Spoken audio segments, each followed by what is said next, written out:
Hello sir. Hi.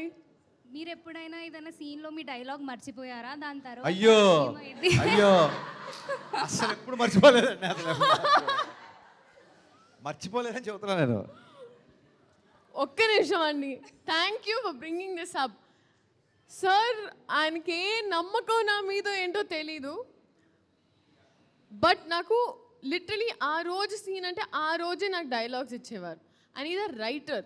So ఆయనకి సడన్గా shoot చేసేటప్పుడు 4-5 లైన్లు అట్నుంచి ఇట్నుంచి వస్తే నేను ఒక్క నిమిషం అమ్మ బాబోయ్, క్రేజియస్ట్ ఎక్స్పీరియన్స్. ఇప్పుడు తను హీరో గారితో కాన్వర్సేషన్ చేసినప్పుడు కొంచెం కీ డైలాగ్స్ ఉంటాయి. నా భయం ఏంటంటే హీరోయిన్లు అందరూ డైలాగ్ పేపర్ ఇలాగ వాళ్ళ బాయ్కి ఇస్తారు. డైలాగ్ ఇలా చూసి పట్టుకో అని చెప్పి వాళ్ళకి ఇచ్చేస్తుంటారు. మధ్యలో మేకప్ వేసుకుంటారు. ఇప్పుడు తనతో ఉన్నప్పుడు వెరీ కీ డైలాగ్స్ ఉంటాయి. ఇప్పుడు ఆస్తులు అందరూ సంపాదించుకుంటారు, ఆశీర్వాదాలు కొందరైపోతారు. ఆ డైలాగ్ లీక్ అయిపోద్దేమో నా భయం. లేకపోతే పేపర్ ఇచ్చేస్తే ఇంకేదైనా లీక్ అయిపోద్దేమో భయం. ఎందుకంటే కళ్యాణ్ గారి సినిమా అనేసరికి ప్రతి ఒక్కడు చదివేస్తారు సీన్ పేపర్. దానికి తోడు ఏంటంటే నేను ఎక్కువ తెలుగు ఆర్టిస్టులు ఎందుకు ప్రిఫర్ చేస్తానంటే స్పాంటేనియస్గా ఇప్పుడు డైలాగ్ చెప్పినప్పుడు లీలా చెప్తున్నప్పుడు తన వాయిస్లో తన ఎక్స్ప్రెషన్లో చూసినప్పుడు టేక్ 1 టేక్ 2కి మధ్యన డైలాగ్ మారిపోతుంటాయి, చేంజ్ అవుతూ ఉంటాయి.